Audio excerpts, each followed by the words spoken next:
to the second video of this YouTube channel. In this video, we will be discussing why and how the gender and age changes the infection rates.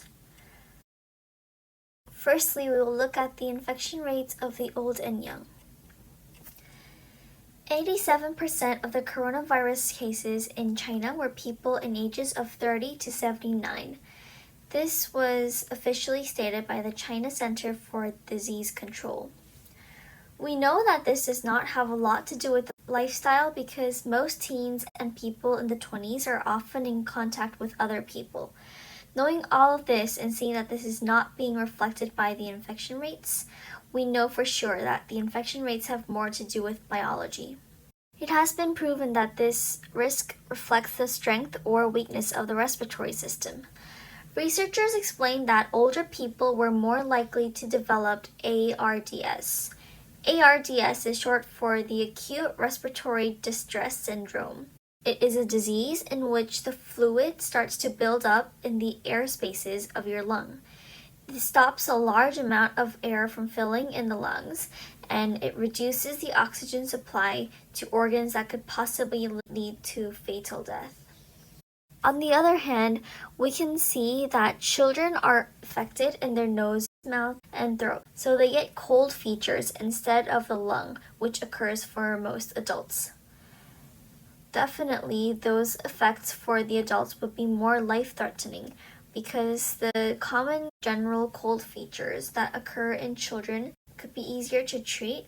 However, if it becomes more fatal to the lungs, then it will be definitely harder. So we know that children are better with the virus because the virus needs a protein on the surface of a cell to get into the cell, and this is where it causes many problems.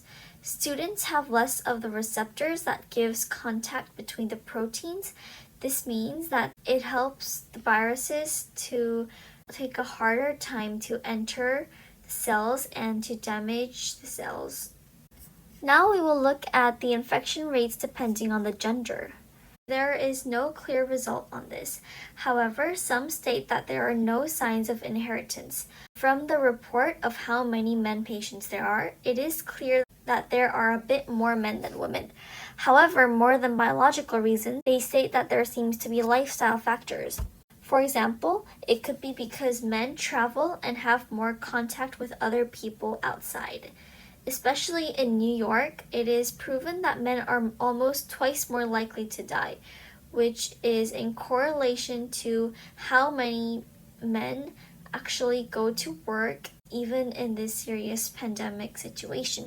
In general, women tend to have greater immune responses. According to their official statements, in general, women tend to have greater immune responses. Other than the reproductive systems, men and women do not seem to have that much of a big difference in their organs.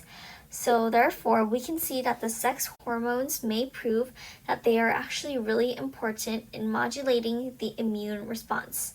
X chromosomes have a lot of immune response genes. So this means that women who have X chromosomes would get more protection of the COVID-19. A lifestyle difference could be that smoking widely affects the level of respiratory disease and can have a drastic impact on the coronavirus.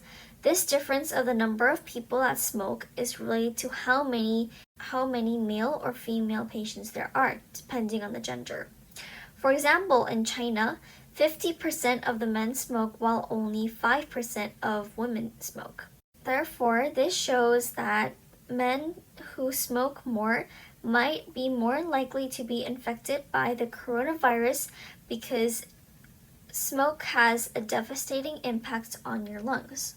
I would really like to emphasize that we do not know the exact reports for certain, and that the answer I gave to the infection rates depending on the gender and age had more to do with official predictions. The next topic I will discuss is how the coronavirus infection has impacted the mental health of many people.